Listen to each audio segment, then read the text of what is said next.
ठाण्यातील घोडबंदर रोडवर आज दुपारी 2:30च्या सुमारास एक ऑइल टँकर अचानक पेटल्याची घटना पातलीपाडा ब्रिजवर घडली। गुजरातच्या दिशेने जात असलेल्या या टँकरला लागलेली आग इतकी भीषण होती की काही वेळातच परिसरात काळ्या धुराचे लोट पसरले। आग लागल्यामुळे घोडबंदर रोडवरील दोन्ही बाजूंनी मोठ्या प्रमाणात वाहतूक कोंडी निर्माण झाली। नागरिकांमध्ये भीतीचे वातावरण निर्माण झाले होते। घटनेची माहिती मिळताच ठाणे अग्निशमन दलाचे पथक तातडीने घटनास्थळी दाखल झाले व त्यांनी आग आटोक्यात आणण्यासाठी शर्थीचे प्रयत्न सुरू केले।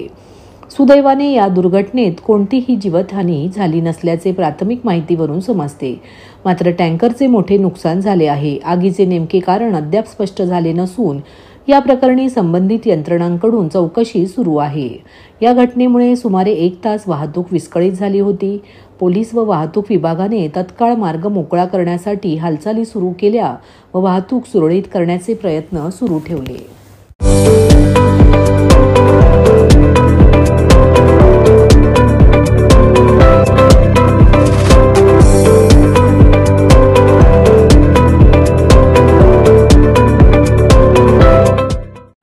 उपमुख्यमंत्री एकनाथ शिंदे हे ज्या कोपरी पाचपकाडी मतदारसंघातून निवडणूक लढवितात त्या कोपरी पाचपकाडी मतदारसंघातील कोपरी भागात ठाकरे गटाने रविवारी रात्री निष्ठेची सराव दहीहंडी आयोजित केली होती। या सराव दहीहंडीमध्ये भाग घेण्यासाठी ठाण्यातील विविध गोविंदा पथके थर रचण्यासाठी आले होते। या हंडीला निष्ठेची दहीहंडी नाव दिल्याने चर्चांना उधाण आले होते। दरम्यान दहीहंडीमध्ये सहभागी होणाऱ्या पथकांना आकर्षक बक्षिसांचे देखील वितरण झाले। ठाणे शहरात 3 विधानसभा मतदारसंघ आहेत।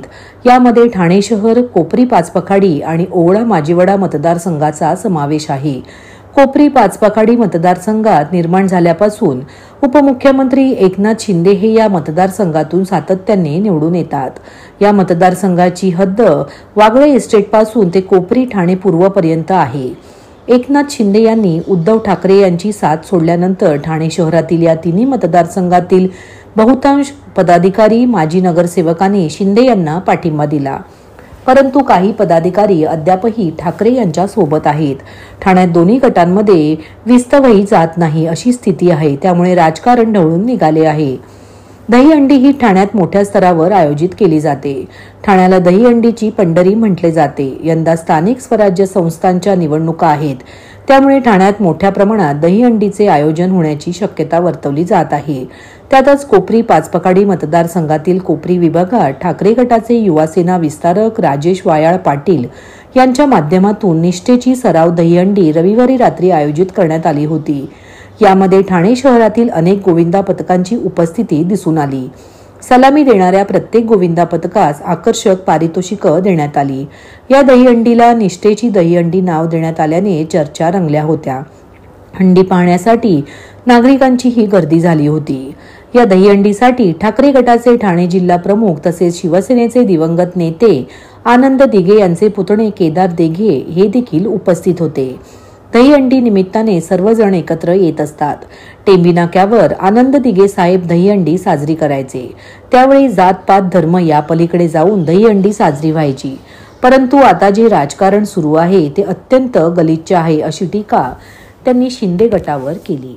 सर्वप्रथम तर या गोविंदा पथकांना मी खूप खूप शुभेच्छा देतो की त्यांनी या सरावासाठी इथे आलेले आहेत। त्याचबरोबर आपल्याला सर्वांना माहिती आहे की महाराष्ट्रामध्ये नव्हे तर या उभ्या देशामध्ये दहीहंडीचा सराव किंवा दहीहंडी पथक असेल आणि दहीहंडी उत्सव असेल, ठाणा म्हणजे ही पंढरी समजली जाते। या इकडे गुरुवर्य धर्मवीर आनंद दिघे साहेबांनी सुरू केलेला हा दहीहंडी उत्सव आज गल्ली बोळ्यातनं घेऊन त्या टेंबी नाक्यापासून घेऊन आज सर्वत्र पसरलेला आहे आणि गल्ली गल्लीमध्ये हा उत्सव मोठ्या उत्साहाने साजरा केला जातो। दहीहंडी उत्सवाचं महत्व जर का आपण बघितलं तर सगळेजण एकत्रित येतात। खऱ्या अर्थाने आज कोपरीमध्ये ज्या पद्धतीने ठाणे पूर्वमध्ये आपला राजेश वाळे पाटील ज्या पद्धतीने काम करतोय, आपला माणूस, आपल्या हक्काचा माणूस म्हणून, खऱ्या अर्थाने त्याचं जेवढं कौतुक करावं तेवढं थोडं आहे। मी आपल्याला सांगू तर उभ्या महाराष्ट्रामध्ये खऱ्या अर्थाने जर का प्रेरणा घ्यायची होती तर ह्या सगळ्या लोकांनी दिघे साहेबांकडनं प्रेरणा घेतलेली आहे। कारण की आपल्या सर्वांना माहिती आहे की टेंबी नाक्यामध्ये ज्या पद्धतीने दिघे साहेब उत्सव साजरा करायचे त्यावेळेला कोणत्याही पक्षाची किंवा जातपात धर्म ह्याच्या पलीकडे जाऊन तो उत्सव असायचा। पण आता सध्या ज्या पक्षाच्या विषयावरती जाऊन चाललेलं राजकारण आहे ते अतिशय गलिच्छ आहे. पण त्याच वेळेला राजेश वाळे पाटील सारखा एखादा तरुण पुढे येऊन ज्या पद्धतीने हा उत्सव एवढ्या मोठ्या आनंदाने, उत्साहाने आणि सगळ्यांना एकत्रित घेऊन करतोय, खऱ्या अर्थाने कौतुक करावं. सर, एक वेगळा प्रश्न आहे. खरं तर येणाऱ्या काळात महापालिका निवडणूक आहे. कोपरी पूर्व विभागात राजेश वाळे पाटील यांचं काम देखील पूर्ण कोपरी विभागाला प्रचलित आहे. कशा पद्धतीने पक्ष त्यांच्या मागे उभा राहणार, कशा पद्धतीने ताकद दिली जाईल? राजेश वाळे पाटील नव्हेच तर पक्षाच्या प्रत्येक उमेदवाराच्या पाठी ठामपणे आणि मजबूतीने पक्ष हा नेहमीच उभा असतो. त्याचं काम चांगलं आहे, तो काम चांगला आज त्यागत करत आलाय, ह्यापुढे देखील करत राहील याचा विश्वास आम्हाला सर्वांना आहे. पण पक्षाच्या बाबतीत आणि निवडणुकीच्या बाबतीत ज्या वेळेला उमेदवार ठरतो त्यावेळेला तो वरिष्ठांकडनं ठरत असतो. म्हणून माझी इच्छा अशी आहे की प्रत्येक उमेदवारांनी, जो कोणी इच्छुक असेल त्यांनी जोर लावावा, त्यांनी चांगल्या पद्धतीचं एक सत्कार्य ह्या ठाणे शहरासाठी आणि ठाणेकरांसाठी करावं. राहिली गोष्ट त्यांना तिकीट मिळण्याचं आणि निवडणूक लढवण्याचं, तर नक्कीच सगळेजण विचार करतील. नागरिकांना आवाहन करण्यात येत आहे की सध्या डासांमार्फत पसरणाऱ्या डेंग्यू या आजाराचा प्रसार रोखण्यासाठी प्रत्येकाने पुढील प्रमाणे कार्यवाही करावी. डेंग्यू आजार एडिस इजिप्ती हा डास चावल्याने होतो. या डासांची पैदास साचलेल्या किंवा साचवलेल्या स्वच्छ पाण्यामध्ये होते.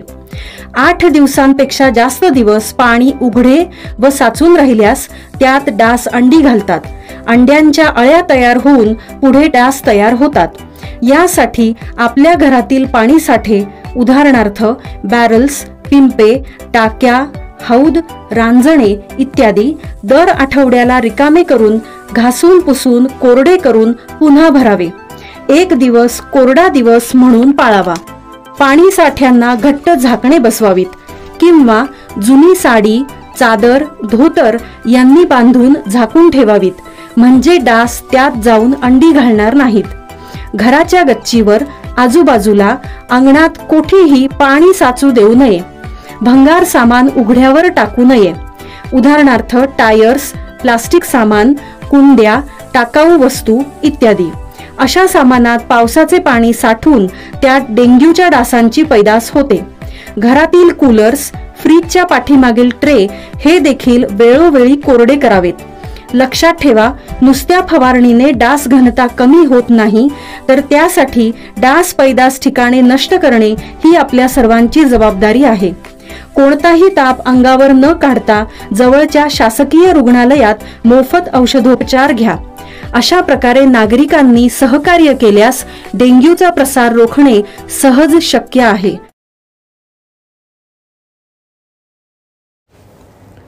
श्रावणातील मंगलमय वातावरणात विहंग चॅरिटेबल ट्रस्ट व माजी नगरसेविका परीक्षा प्रताप सरनाईक यांच्या वतीने आयोजित करण्यात आलेली मंगळागौर स्पर्धा 2025 शनिवारी 2 ऑगस्ट रोजी ठाण्यातील डॉक्टर काशीनाथ घाणेकर नाट्यगृहात अत्यंत उत्साही आणि पारंपरिक वातावरणात पार पडली.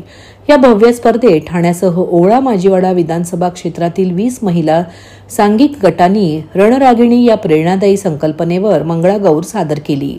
यावेळी पारंपरिक व आधुनिक या 2 प्रकारात मंगळागौर स्पर्धेचे आयोजन करण्यात आले होते.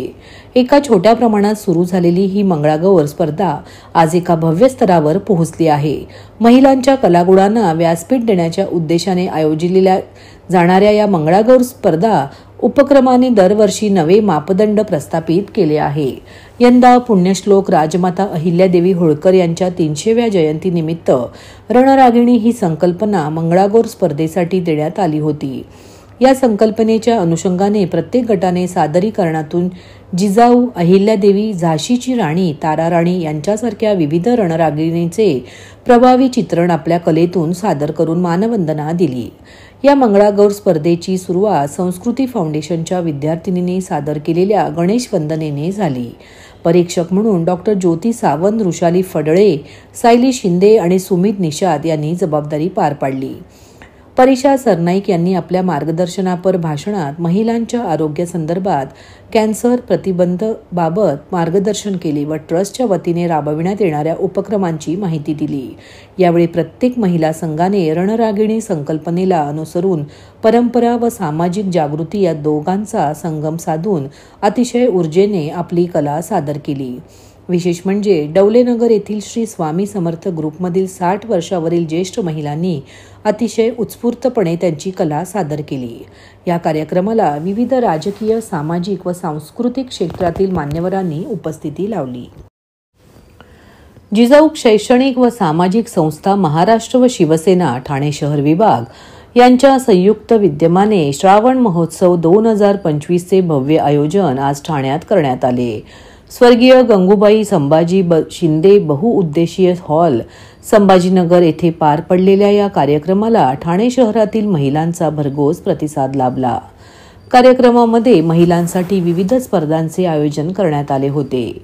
यामध्ये सुपर वुमन किचन पाककला स्पर्धा, मेहंदी स्पर्धा, मेकअप स्पर्धा, रांगोळी स्पर्धा तसेच टाकाऊपासून टिकाऊ गृहोपयोगी वस्तू स्पर्धा यामध्ये महिला उत्साहाने सहभागी झाल्या। प्रत्येक स्पर्धेत स्त्रियांनी आपली कला आणि कौशल्य सादर करत उपस्थितांची वाहवा मिळवली। कार्यक्रमात सामाजिक उपक्रमांनाही महत्त्व देण्यात आले। मोफत आरोग्य तपासणी शिबिर, मोफत चष्मे वाटप आणि मोफत वही वाटप यासारख्या उपक्रमांचा अनेकांनी लाभ घेतला। सकाळी 11 वाजता सुरू झालेला हा कार्यक्रम दुपारी 4 वाजेपर्यंत रंगला। सदर कार्यक्रमाला प्रमुख उपस्थिती जिजाऊ शैक्षणिक व सामाजिक संस्था महाराष्ट्राचे कार्याध्यक्ष धीरज सांबरे, शिवसेना महिला आघाडी प्रमुख व माजी महापौर मीनाक्षी शिंदे, माजी नगरसेविका निर्मला कणसे यांच्यासह शिवसेना पदाधिकारी, सामाजिक कार्यकर्ते आणि जिजाऊ संस्थेचे सर्व सदस्य यांच्या उत्तम आयोजनातून उत्कृष्ट असून महिलांना व्यासपीठ देणारा एक सकारात्मक उपक्रम ठरला। कार्यक्रमाच्या यशस्वीतेसाठी आयोजकांनी विशेष मेहनत घेतली असून उपस्थितांनी आयोजकांचे कौतुक केले। या स्पर्धेमध्ये सहभागी स्पर्धकांना प्रथम पारितोषिक 11,000 रुपये, द्वितीय पारितोषिक 5,000 रुपये, तर तृतीय पारितोषिक 3,000 रुपये, तर उत्तेजनार्थ 5 पारितोषिके प्रत्येकी 1,000 रोख रक्कम अशी बक्षिसं देऊन उपस्थित मान्यवरांच्या हस्ते गौरविण्यात आले। मला असं वाटतं की जिजाऊ सामाजिक संस्था गेली अनेक वर्ष संपूर्ण जिल्ह्यामध्ये काम करते आणि त्या माध्यमातून आज या ठिकाणी त्यांनी मोठ्या प्रमाणात श्रावण महोत्सव भरवलेला आहे। त्याच्यामध्ये आपण बघितले की मेकअप आर्टिस्ट असतील, मेहंदी काढणारे कलाकार असतील किंवा पाककला आणि टाकाऊपासून टिकाऊ अशा सगळ्या गोष्टींचं त्यांनी इथे प्रयोजन केलेलं आहे आणि खऱ्या अर्थाने मला असं वाटतं महिलांसाठी एक प्लॅटफॉर्म तयार केलेला आहे, कारण त्यांच्या कलागुणांना वाव देण्यासाठी अशा प्रकारचे कार्यक्रम होणं फार गरजेचं आहे। कारण त्यांच्यातल्या ज्या कला आहेत त्या लोकांपर्यंत पोहोचवण्यासाठी असे कार्यक्रम होणं फार गरजेचं असतं आणि त्याचाच मध्य साधत मला असं वाटतं की जिजाऊ सामाजिक संस्थेने हा उपक्रम घेतलेला आहे। आणि तुम्ही जर बघत असाल तर जेवणाची ही वेगळी मेजवानी आपल्याला इथे बघायला मिळते। मी तर आता मस्करीत म्हटली तुम्हाला की राजकारणात मला काय खाता नाही आलं, पण इथे आल्यानंतर सगळ्या गोष्टी मी चाखल्या। खऱ्या अर्थाने मला असं वाटतं एवढे चविष्ट पदार्थ ह्या सगळ्या महिलांनी बनवलेले आहेत आणि एक इनोव्हेशन आहे, काहीतरी वेगळं। पण जेवण तर सगळेच करत असतात, पण त्याच्यामध्ये पण काहीतरी वेगळा प्रकार करायचा हा या महिलांमध्ये एक गुण आहे आणि ते बघितल्यानंतर खऱ्या अर्थाने आनंद होतो की आपल्याला पण असं काहीतरी करता आलं पाहिजे। पण खरंच खूप चांगल्या कार्यक्रमाचं आयोजन जिजाऊ सामाजिक संस्थेने केलेलं आहे आणि ह्या महिलांना बक्षीस पण भरघोस इथे ठेवलेले आहेत। त्या माध्यमातून ह्या सगळ्या जणी इथे आलेल्या आहेत, तर सगळ्यांना श्रावणाच्या माझ्याकडून शुभेच्छा आहेत आणि असंच आपल्याकडून काम होत राहू दे जिजाऊ सामाजिक संस्थेकडनं आणि आपल्या या भगिनींना प्रोत्साहन मिळू दे हीच सदिच्छा व्यक्त गणपती वेगवेगळ्या प्रकारचे मोदक आपण चाकलं मला असं वाटतं की कारळ्याचं एक वैशिष्ट्य असतं ते कडू असतं, पण आता इथे आल्यानंतर कारळ्याची खीर खाल्ली मी आणि ती पण गोड लागली। तर मला असं वाटतं करणाऱ्याच्या हातामध्ये तो गोडवा असला पाहिजे। किती कडू वस्तू असेल तर ती गोड करण्याची ताकद आमच्या महिलांमध्ये आहे। त्या जेवढ्या रागीट आहेत, जेवढ्या चिडक्या आहेत, तेवढ्या म्हणजे चांगल्या स्वभावाच्या आणि मितभाषी गोड बोलणाऱ्या देखील आहे। म्हणून त्या सगळ्या गुणांचं अवलोकन मला असं वाटतं त्यांच्या जेवणामध्ये होत असतं। कधी चिडल्या तर मला असं वाटतं मसाला पण जास्त टाकतात आणि तिखट करून टाकतात। खातात जेवण, पण कधी खूप चांगल्या मूडमध्ये असतील तर वेगळ्या प्रकारचं पण आपल्याला महिला नेहमी अन्नपूर्णा म्हणून आपण तिच्याकडे बघतो आणि वेगळा प्रकार आज या माध्यमातून इथे करायला भेटलेला आहे त्यांना. आणि श्रावण आलेला आहे आणि प्रत्येक माहेरवाशीण मला असं वाटतं श्रावणाच्या नागपंचमीपासून आपल्या माहेराकडे येत असते आणि आपल्या सखींमध्ये रमत असते. मला असं वाटतं की तसाच प्रकार आज इथे कुठेतरी बघायला मिळतोय की सगळ्या वेगवेगळ्या ठिकाणावरून आलेल्या महिला एकत्र होऊन आपल्या सगळ्या वस्तूचं प्रदर्शन इथे करतायत आणि खूप चांगल्या प्रकारचं आयोजन इथे झालेलं आहे.